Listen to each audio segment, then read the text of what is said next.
Okey, kita bertemu semula dalam reaction dalam siri Jiwa Seorang Petaksut episod ke-16.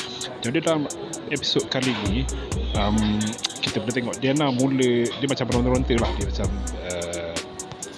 reaksi dia tu buatkan Firzan, dia bajet macam nak settlekan kes Diana lah. Lalu dia pun panggil Inspektor Omar. Kononnya nak menyiasat kes Diana sebenarnya. Tapi Diana, kalau kita tengok dalam episod sebelum ni, dia dah pun deal dengan Aidil supaya boleh kumpul bukti yang siapa yang merogolnya semua, siapa yang plan, siapa orang-orang yang terlibat. So Inspektor Omar hadir dengan seorang wanita bernama Rita, yang mana Diana mula ingat pernah bertemu sebelum malam yang dia dinodai itu. Jadi dia macam mula suspek. Dia dah ingat semula, dia mula suspek Rita yang kayaknya orang yang terakhir lah punca berlaku pada Rita, pada Diana malam tu. Jadi Diana mula bijak sikit lah. Dia ambil gambar dia dengan Rita dan Inspektor Omar.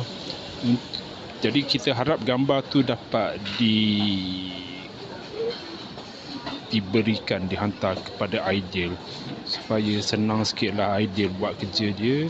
Jadi kita boleh nampak lah Firzan, okay, kalau macam mana, kalau Rita kantoi, jadi kejahatan Firzan tu sedikit demi sedikit mula terbongkar. Jadi Firzan dah tak boleh pergi ke mana-mana lah pasal kantoi lah dia.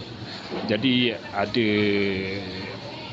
justice, keadilan untuk Diana akhirnya, walaupun agak lembab pada awal permulaannya. Satu lagi, bila saya tengok siri ni, siri Jiwa Seorang Petaksut ni, ia mengingatkan saya, tone dia sebenarnya boleh jadi macam sebuah filem bertajuk Room, lakonan Brie Larson, yang mana Brie Larson ni dia terkurung, dia jadi mangsa seksual sampai beranak. So saya tengok keadaan Diana macam dikurung, jadi mangsa kepada Firzan ni sampai tak boleh lari ke mana-mana. Walaupun status dia seorang influencer, seorang berpengaruh, tapi lambat laun orang akan bertanya juga apa yang telah berlaku pada Diana, follower dia lah. Okay? Kita jumpa lagi dalam episod seterusnya hari Isnin. Sekian.